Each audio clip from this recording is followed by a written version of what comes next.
When I threatened to cut all ties from him a few months ago, he then began responding. He complained about the overwhelming pressures he faces at home, but he did not address the issue. That's a weird thing, eh?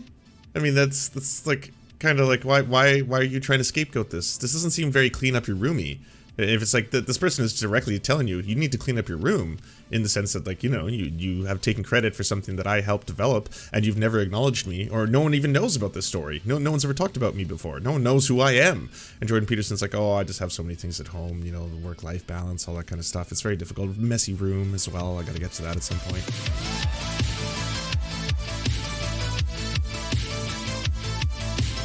Alright. Gonna quickly play the Jordan Peterson whistleblower. Shout out to Vadim for sending me this individual.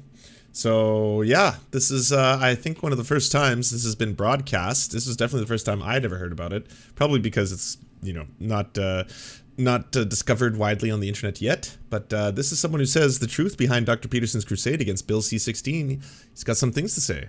Sure. My name is Jakob Schoen. I was a research student of Dr. Peterson's from 2012 to 2016. I'm speaking about this because, as with many other victims of abuse, I'm seeking justice by making my voice heard. I worked with him closely during this time, seeing him every few weeks, sometimes for 10 minutes, sometimes for longer. But we met regularly, independently from other research students, and focused on a specific project: sex differences. I also wrote to him many letters. Now, before I bore you all to sleep with what is supposed to be revelation, I'm just gonna turn it up to 125. Meanwhile, encouraging him to distribute his contents more publicly. I wrote to him about the current oppressive climate of leftist academia. You see this echoed in his most recent speeches, though he will claim credit for that all for himself. By 2016, Dr. Peterson took on another graduate student, while extremely he was working with Peterson on sex offender cases? No. He was working on Peterson in developing what you could now call, I suppose, his modern day transphobic aura. I don't know a good way to put it. He said sex differences. So I was working on Dr. Peterson in the early days before he became famous from Bill C-16 and lying about it. Disappointed as I devoted an exorbitant amount of time as a research student developing a project that was not finished. I did not believe he was in the wrong to make the decision that he did. I went on to a more prestigious university to do 2 more masters. They were incredibly expensive, but thank God we were given the resources to do it at the time. Currently a PhD student in one of these institutions. However, as I'm coming to understand my own co-evolution with narcissism through my conversion into religion, which I see to be the opposite, which is Judaism, I'm coming to the awareness that I was taken advantage of as an undergraduate student. This led the University of Toronto to enter into an internal dialogue about the abuse of labor in supervisors, but nothing was done to correct the situation. The charge I have against him are twofold. Number 1, Dr. Peterson did not make any attribution for the work that I did for him leading up to 2017. If you recall, in 2016-2017, he began his crusade against gender pronouns, Bill C-16, in which he drew on endogenous theories of sex differences. This, I believe, with certainty, drew on the work that I did for him. And I mean, that's not something to be too proud of. It's kind of like I was the mastermind behind Peterson's entire career, but yeah, there it is. Ideas that I shared with him. Marxists may call this an alienation of the production of labor, and it's hypocritical that he condemns Marxism while being guilty of some of the faults of capitalism with his own workers. I thought that part was chef's kiss, just to throw that in there. It's a little, you know, a little insult on top of everything. 2. The amount of time that I devoted to the project was way beyond that normally expected for a student trying to earn course credits. I spent every moment of my waking life on that project without compensation.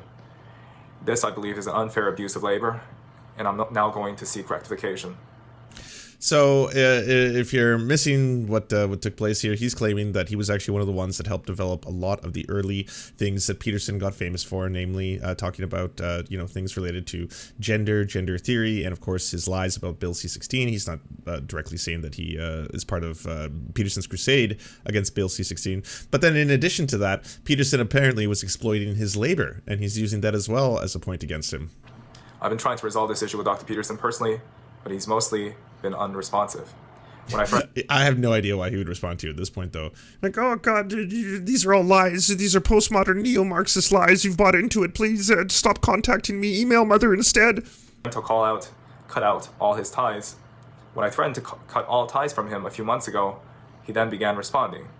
He complained about the overwhelming pressures he faces at home, but he did not address the issue. That's a weird thing, eh? I mean, that's like kind of like why are you trying to scapegoat this? This doesn't seem very clean up your roomie. If it's like this person is directly telling you need to clean up your room, in the sense that, like, you have taken credit for something that I helped develop and you've never acknowledged me, or no one even knows about this story. No one's ever talked about me before. No one knows who I am. And Jordan Peterson's like, oh, I just have so many things at home, the work-life balance, all that kind of stuff. It's very difficult. Messy room as well. I got to get to that at some point. This retaliation at the threat of no contact may be, to me, the first clear sign of narcissism that I detected in him since I began recovering from narcissistic abuse. It fits in with a pattern of love bombing when the victim tries to leave. Most recently, I made the rather simple request again to give me recognition, even in private, for the work that launched his popularity. Still nothing.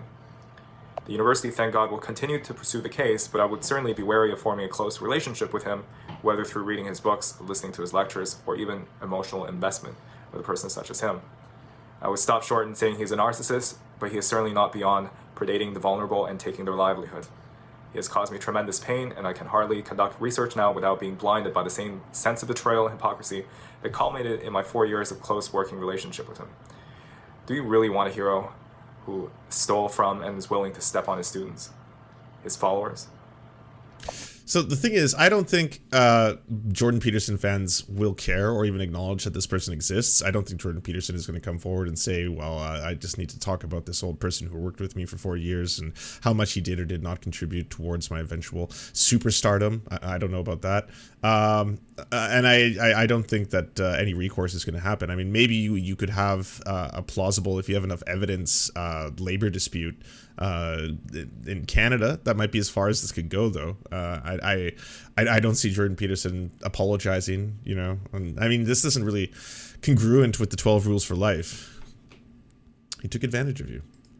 Ultimately, twas a matter of time, right? Do you enjoy the Serfs but prefer not to have to use your eyeballs? Many are saying this. Well, we've got the solution for you. It's the Serf Times in podcast form, available on most major podcasting networks now. If you enjoy it, please consider leaving a good review and feedback, because it really helps the show out, apparently, and it's free, just like the podcast. To our gods, Xander Corvus and Peyton L. Just, we are prepared to embark on a mighty jihad in your name. To our monarch, Tom Spiker, we are but your humble jester, attempting in vain to get you to laugh. To our valiant knights of the Round Table, Benji Arnie, Tech Tink, Scary Earth Human, Tony, DM Rivera, Resident Scarecrow, Sir Nickus, Mayred, Cheryl Alvarez, Ruby Kelly, Brandon, Words Greenwood. It doesn't matter what I believe, it only matters what I can prove. Hagbird Celine, Matthew Scarborough, Stellar Vision, Ariane McCarthy, Daniel Sutton, Coulter Smith, Jenna Tao, Quiet 185, Anna Loves Riley, Omni, Riley and Anna, Poodlehawk, The Tim Caucus, Multimondi, Trevbot, EXE, Brian Ephraim, Lemmy 101, Anthropophojak, Saren 42, Catherine, Ramon Acosta, Incosin, Agent NDN, Violent Orchard, Political Puppy, La Media Panza, Zach Christensen, Todd Buckingham, and Todd Lajeunesse. We raise our mugs and salute our brave heroes off to another glorious conquest.